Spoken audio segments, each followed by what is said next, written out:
Well, again, we're celebrating the 11th anniversary of the Bentonville Film Festival, and we're spotlighting a new film that tells the story of the Paris Three. Three young black girls whose brave sit-in sparked a boycott that changed their community. And we're joined by some of those people now, as well as filmmaker. Thank you all for being here. It is great to see you. Yeah, what an honor to have you. In your own words, tell us a little bit about the Paris Three, this movie, I suppose. Yes. Well, in 1961, three girls made a bold decision, a decision to challenge the world around them. And like you said, their actions led to a sit-in and a boycott in their town, which ultimately led to the first black person being hired in the Paris, Kentucky stores. Wow.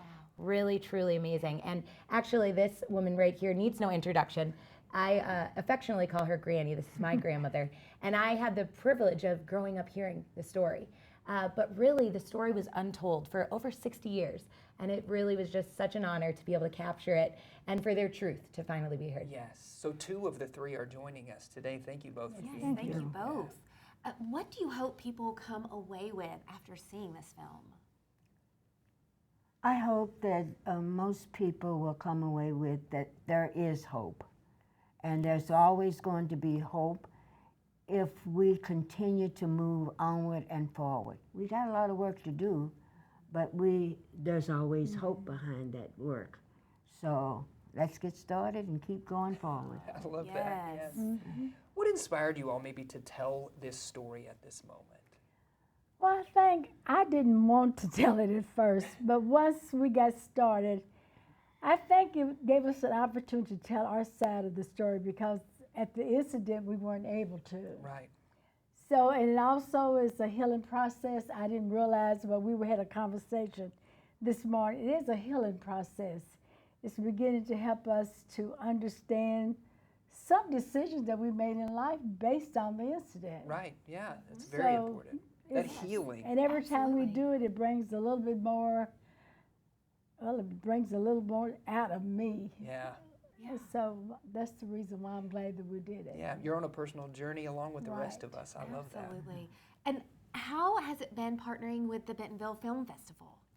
It's really been an honor. You know, when you work on a project like this, you want to work with partners that believe in the same vision and mission. Mm-hmm. And the film festival is all about seeing yourself in film, right? And that's exactly what this film is about. It's about three little girls, but each of us have a grandmother.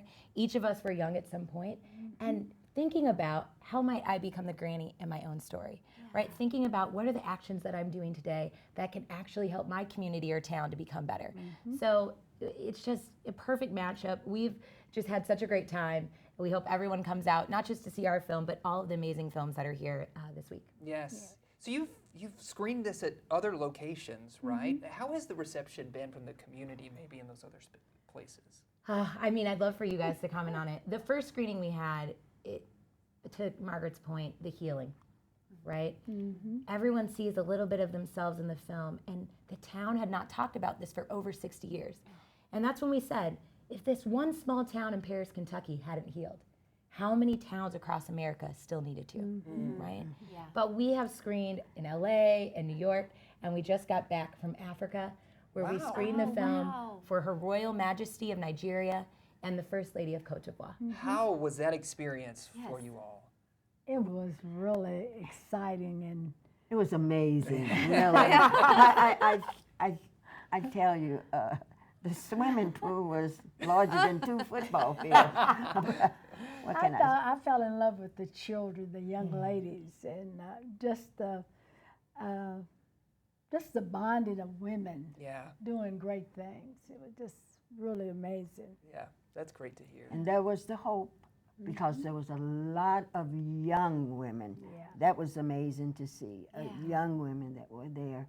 So that still was the hope. Yeah. And I think that's the reminder to hold on and keep going, right? You know, Miss Margaret was really impacted by what happened, and she really didn't travel very far from home. Yeah. But now we've been all over the country, all over the world, right? Yes. So it feels like that full circle moment of just doing what's right, and it leads to good things. Yes, the screening is today, Q&A is today, is that right? And are there tickets still available? There are just a few tickets available. Okay. We're at 12:30 today at Skylight Theater, and we hope that you can make it out. Yeah. Come see them. Pay them a visit. Yeah, thank you all for joining us. Thank you. Absolutely.